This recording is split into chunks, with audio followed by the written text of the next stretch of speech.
राधा और अमन की शादी को अभी कुछ ही दिन हुए थे। उनकी जोड़ी बिल्कुल परियों की कहानी जैसी थी, एक दूसरे से बेइंतहा प्यार करने वाले दो दिल। शादी के बाद वे अपनी हनीमून यात्रा के लिए राजस्थान की एक पुरानी और भव्य हवेली में पहुंचे। हवेली अपने समय की शान थी, लेकिन अब वह खंडहर में बदल चुकी थी। इसके बावजूद उसकी भव्यता और विशालता में एक अनूठा आकर्षण था जो राधा को बेहद पसंद आया। हवेली के बारे में सुनते ही राधा के मन में एक रोमांच की लहर दौड़ गई थी। वह सोच रही थी कि इस यात्रा में वह अपने पति के साथ कुछ अनोखे और अद्भुत पलों का अनुभव करेगी। लेकिन जैसे ही वे हवेली में पहुंचे, राधा को कुछ अजीब महसूस होने लगा। हवेली की दीवारों पर लटके पुराने चित्र, लंबे गलियारे और हर कोने में फैली रहस्यमय शांति उसे बेचैन करने लगी। हवेली के केयरटेकर बंसीलाल ने उन्हें हवेली का इतिहास बताते हुए चेतावनी दी कि इस हवेली के कुछ हिस्से बंद है और वहां जाना सुरक्षित नहीं है। बंसीलाल ने बताया कि वर्षों पहले इस हवेली में एक अमीर जमींदार रहा करता था, जिसकी पत्नी की रहस्यमय परिस्थितियों में मृत्यु हो गई थी। इस घटना के बाद से हवेली में कई अजीब घटनाएं घटने लगीं। लोग कहते हैं कि उसकी आत्मा अब भी हवेली में भटकती है। अमन ने इस कहानी को मजाक में टाल दिया, लेकिन राधा के मन में डर और उत्सुकता का मिश्रण था। रात होते ही हवेली और भी डरावनी लगने लगी। अमन अक्सर रात में फोन पर किसी से बात करता और कमरे में जाकर दरवाजा बंद कर लेता। राधा ने कई बार पूछा, लेकिन हर बार अमन उसे कोई न कोई बहाना बना देता। राधा का शक बढ़ने लगा। एक रात जब राधा सो नहीं पा रही थी, उसने देखा कि अमन चुपके से कमरे से बाहर निकल रहा है। उसने अमन का पीछा करने का फैसला किया। हवेली के एक अंधेरे कोने में जाकर अमन किसी अजनबी से मिल रहा था। राधा के मन में कई सवाल उठने लगे। कौन था वह अजनबी? अमन उससे क्या छुपा रहा था? अगली सुबह राधा ने हवेली के बंद हिस्सों की जांच करने का निर्णय लिया। उसने बंसीलाल से हवेली के बारे में और जानकारी मांगी, लेकिन बंसीलाल ने उसे और ज्यादा भटकने से मना कर दिया। राधा के मन में कई शंकाएं उठ रही थीं, लेकिन उसने ठान लिया था कि वह इस रहस्य को उजागर करके ही रहेगी। राधा ने अपनी खोज जारी रखी और हवेली के पुराने दस्तावेज और किताबें खंगालने लगी। एक दिन उसे एक पुरानी डायरी मिली, जिसमें हवेली के पूर्व मालिक की दर्दनाक कहानी लिखी थी। इस डायरी में छुपे राज को जानने के बाद राधा की बेचैनी और भी बढ़ गई। उसने ठान लिया था कि वह इस रहस्य का पर्दाफाश करेगी, चाहे इसके लिए उसे किसी भी हद तक जाना पड़े। राधा के मन में रहस्य की जिज्ञासा बढ़ती जा रही थी। अमन की रात की गतिविधियों ने उसके संदेह को और गहरा कर दिया था। वह दिन भर हवेली के बंद हिस्सों की जांच में लगी रही। हवेली की हर दीवार, हर दरवाजा उसे एक नए रहस्य की तरफ इशारा कर रहा था। हवेली के इतिहास को समझने के लिए उसने लाइब्रेरी में पुरानी किताबें और दस्तावेज खंगालने शुरू किए।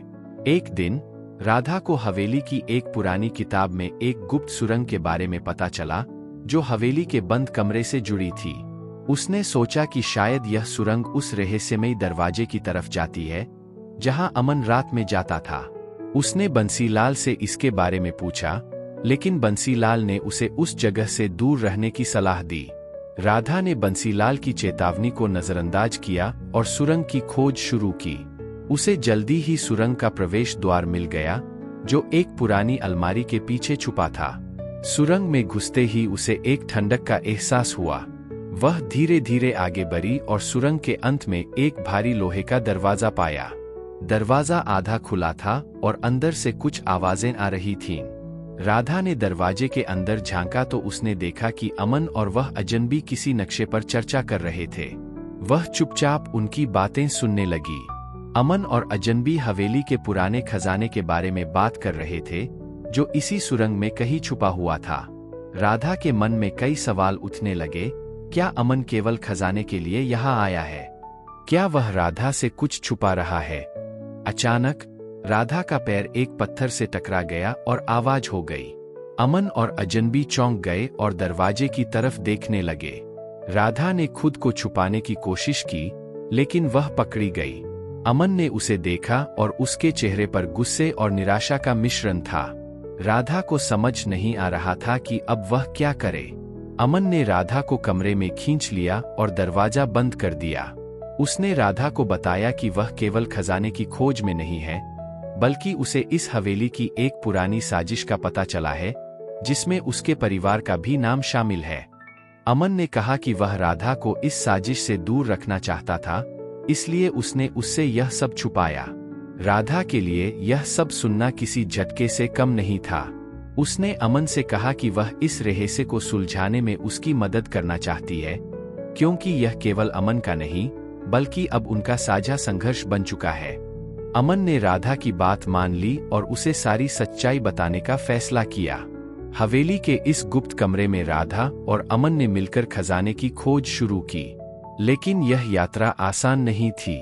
उन्हें न केवल खजाने के सुराग ढूंढने थे, बल्कि उन लोगों से भी निपटना था जो इस खजाने पर अपना हक जमाना चाहते थे। राधा और अमन अब हवेली के उस गुप्त कमरे में थे, जहां खजाने के सुराग छुपे हुए थे। अमन ने राधा को समझाया कि यह खजाना केवल सोने चांदी का नहीं, बल्कि उस पर एक बड़ा ऐतिहासिक रहस्य भी जुड़ा है। अमन ने बताया कि हवेली के पूर्व मालिक ने एक पुराने जमींदार से इसे छुपाया था, जिसने उसके परिवार को बर्बाद करने की कोशिश की थी। राधा और अमन ने उस कमरे की जांच शुरू की। कमरे की दीवारों पर पुरानी पेंटिंग्स और किताबों के बीच छुपे दस्तावेज थे। इन दस्तावेजों में हवेली के इतिहास और खजाने के सुराग छुपे हुए थे। अचानक राधा की नजर एक पेंटिंग के पीछे छुपे एक छोटे से लॉकर पर पड़ी। अमन ने चाबी की मदद से उसे खोला और उसमें से एक पुराना नक्शा निकला। नक्शे में हवेली के विभिन्न हिस्सों और छुपे खजाने के स्थानों के बारे में जानकारी थी। जैसे ही उन्होंने नक्शे का अध्ययन करना शुरू किया, उन्हें बाहर से कुछ आवाजें सुनाई दीं। हवेली के बाहर कुछ लोग आ चुके थे, जो शायद उसी खजाने की तलाश में थे। अमन ने राधा को जल्दी से सब कुछ समेटने और वहां से निकलने का इशारा किया। दोनों ने मिलकर दस्तावेज और नक्शा छुपाया और बाहर निकलने का रास्ता ढूंढने लगे। हवेली के अंधेरे गलियारों में भागते हुए राधा और अमन ने देखा कि वह अजनबी और उसके कुछ साथी अब हवेली के अंदर प्रवेश कर चुके थे। उन्होंने जल्दी से एक गुप्त दरवाजा ढूंढा और उसमें से निकलकर एक और सुरंग में घुस गए। यह सुरंग हवेली के पीछे के बागीचे में खुलती थी। वहां पहुंचकर उन्होंने चैन की सांस ली। राधा ने अमन से पूछा कि अब आगे क्या करना है। अमन ने कहा कि उन्हें इस खजाने को ढूंढना और उस साजिश का पर्दाफाश करना होगा, जिसमें उसके परिवार का नाम आया था। दोनों ने ठान लिया कि वे इस रहस्य को सुलझाकर ही रहेंगे। अगले कुछ दिनों में राधा और अमन ने मिलकर उस नक्शे के हर हिस्से की जांच की। उन्होंने हवेली के हर कोने को खंगाला और पुराने दस्तावेजों को ध्यान से पढ़ा। एक दिन उन्हें हवेली के तहखाने में एक छुपा हुआ दरवाजा मिला। दरवाजे के पीछे एक लंबी सुरंग थी, जो उन्हें एक गुप्त कक्ष में ले गई। इस कक्ष में खजाना छुपा हुआ था, पुरानी मूर्तियां, बेशकीमती आभूषण और ऐतिहासिक दस्तावेज। लेकिन जैसे ही वे खजाने के पास पहुंचे, उन्हें एहसास हुआ कि वह अजनबी और उसके साथी भी उनके पीछे आ चुके थे। एक रोमांचक मुठभेड़ के बाद अमन और राधा ने उन्हें हराया और खजाने को सुरक्षित कर लिया। उन्होंने पुलिस को बुलाया और उन अजनबियों को गिरफ्तार करवा दिया। राधा और अमन के लिए यह अनुभव न केवल रोमांचकारी था, बल्कि उनके रिश्ते को और मजबूत करने वाला भी था। उन्होंने न केवल एक खजाना पाया, बल्कि अपने प्रेम और विश्वास की भी परीक्षा में जीत हासिल की। अब हवेली का अंधकार दूर हो चुका था और उनके जीवन में नई रोशनी की किरणें फूट चुकी थीं। राधा और अमन के लिए हवेली में बिताए गए दिन उनकी हिम्मत और समझदारी की परीक्षा थे। खजाने की खोज और अजनबियों से मुठभेड़ ने उनके रिश्ते को और मजबूत कर दिया था। अब वे हवेली के असली रहस्य को उजागर करने के लिए तैयार थे। खजाने के साथ मिले दस्तावेजों में उन्हें हवेली के पूर्व मालिक और उनके परिवार की दर्दनाक कहानी के और भी गहरे राज मिले। अमन ने राधा को बताया कि उसके परिवार की जड़ें भी इसी हवेली से जुड़ी है। उसके परदादा, जो इस हवेली के असली मालिक थे, को धोखे से फंसाया गया था। यह साजिश उस जमींदार ने रची थी, जिसने हवेली और उसके खजाने पर कब्जा करने की कोशिश की थी। परदादा को न केवल अपनी संपत्ति से हाथ धोना पड़ा, बल्कि उनके परिवार को भी इस त्रासदी का सामना करना पड़ा। राधा और अमन ने फैसला किया कि वे इस ऐतिहासिक अन्याय को सही करेंगे। उन्होंने खजाने के दस्तावेज और सबूत इकट्ठा कर लिए, जिससे यह साबित हो सके कि अमन का परिवार इस हवेली का असली हकदार है। इस बीच उन्होंने पुलिस और स्थानीय प्रशासन से संपर्क किया और कानूनी सहायता प्राप्त की। हवेली में रहस्यमय घटनाएं अभी भी जारी थीं। एक रात राधा ने देखा कि हवेली के बगीचे में कुछ छायाएं घूम रही है। उसने अमन को जगाया और दोनों ने मिलकर बगीचे की जांच की। वहां उन्होंने देखा कि कुछ लोग खजाने को ढूंढने की कोशिश कर रहे थे। यह वही अजनबी और उसके साथी थे जो पहले भी उनके पीछे पड़े थे। अमन और राधा ने पुलिस को बुलाया और उन अजनबियों को गिरफ्तार करवा दिया। पुलिस ने उन लोगों से पूछताछ की, जिससे यह पता चला कि वे एक संगठित गिरोह का हिस्सा थे जो पुराने खजानों की चोरी करता था। हवेली का रहस्य और खजाना अब सुरक्षित थे। अगले कुछ हफ्तों में राधा और अमन ने कानूनी लड़ाई लड़ी और साबित किया कि हवेली का असली हकदार उनका परिवार है। उन्हें न्याय मिला और हवेली को उनका नाम मिला। इस जीत ने न केवल उनके रिश्ते को और मजबूत किया, बल्कि उनके परिवार की प्रतिष्ठा को भी बहाल किया। हवेली अब उनके लिए एक नया अध्याय बन गई थी। उन्होंने हवेली को पुनर्निर्मित करने और इसे एक ऐतिहासिक धरोहर के रूप में संरक्षित करने का फैसला किया।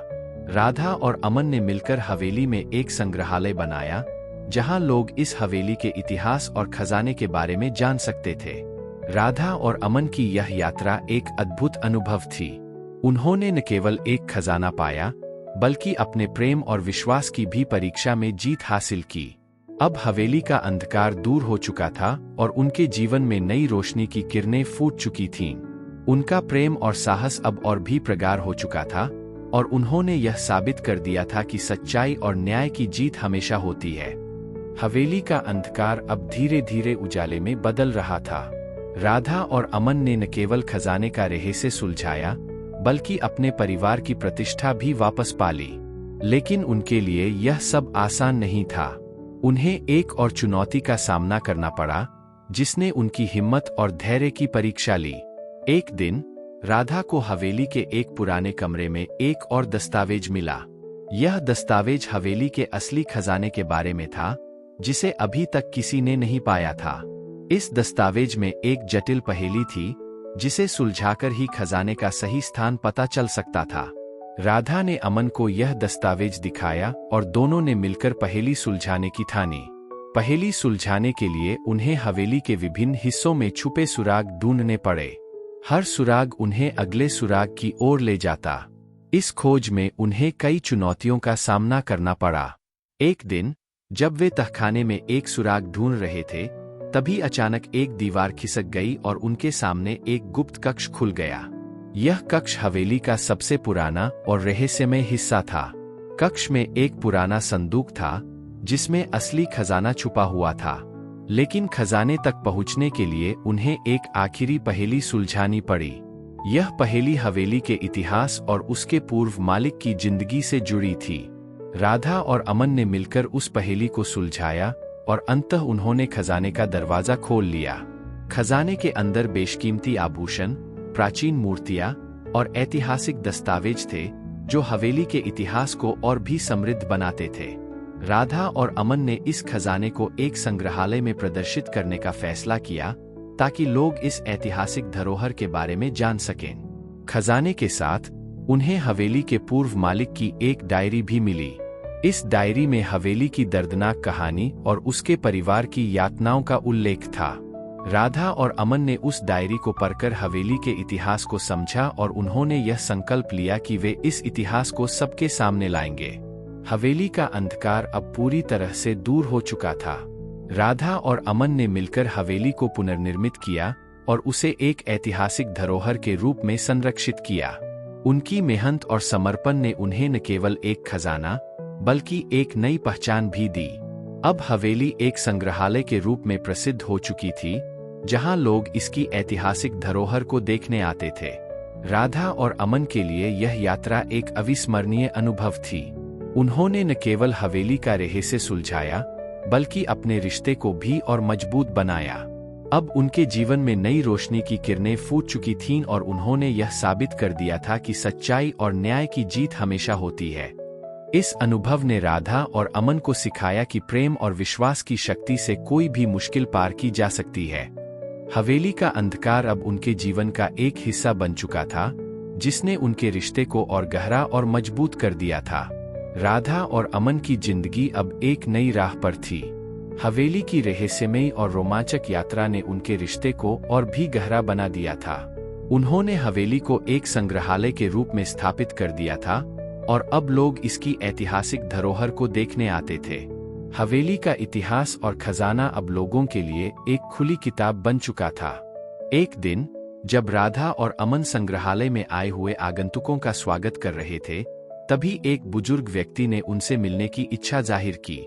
वह व्यक्ति हवेली के पूर्व मालिक का पोता निकला, जिसने अपने दादा की दर्दनाक कहानी सुनाई। उसने बताया कि कैसे उसके दादा को धोखे से फंसाया गया था और परिवार को बर्बाद कर दिया गया था। वह अपने दादा के नाम को साफ करने के लिए धन्यवाद करने आया था। राधा और अमन ने उस व्यक्ति का दिल से स्वागत किया और उसे हवेली का पूरा दौरा करवाया। वह व्यक्ति भावुक हो गया और उसने कहा कि उसके दादा का सपना था कि हवेली की सच्चाई सबके सामने आए और आज वह सपना साकार हो चुका था। उसने राधा और अमन का धन्यवाद किया और उनके प्रयासों की सराहना की।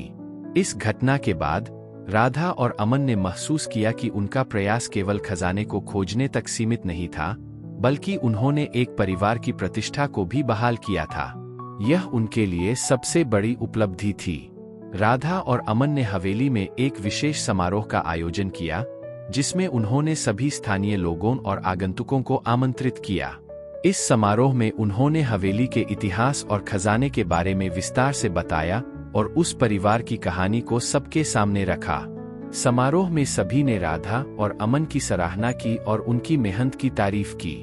समारोह के अंत में राधा और अमन ने एक दूसरे की तरफ देखा और मुस्कुराए। उन्होंने महसूस किया कि उनकी यह यात्रा केवल एक खजाने की खोज नहीं थी, बल्कि यह उनके रिश्ते की परीक्षा भी थी। उन्होंने न केवल हवेली का रहस्य सुलझाया, बल्कि अपने प्रेम और विश्वास की भी जीत हासिल की। अब हवेली का अंधकार पूरी तरह से दूर हो चुका था और उसके इतिहास की सच्चाई सबके सामने आ चुकी थी। राधा और अमन ने मिलकर इस यात्रा को सफलतापूर्वक पूरा किया और अब वे एक नए अध्याय की शुरुआत करने के लिए तैयार थे। उनकी जिंदगी में अब एक नई रोशनी की किरणें फूट चुकी थीं और उन्होंने यह साबित कर दिया था कि सच्चाई और न्याय की जीत हमेशा होती है। राधा और अमन की यह कहानी एक प्रेरणा बन चुकी थी, जिसने यह संदेश दिया कि किसी भी मुश्किल को प्रेम और विश्वास से पार किया जा सकता है। हवेली का अंधकार अब उनके जीवन का एक हिस्सा बन चुका था, जिसने उनके रिश्ते को और गहरा और मजबूत कर दिया था। अब वे हर चुनौती का सामना मिलकर करने के लिए तैयार थे, क्योंकि उन्होंने साबित कर दिया था कि सच्चाई की राह में कोई भी बाधा बड़ी नहीं होती।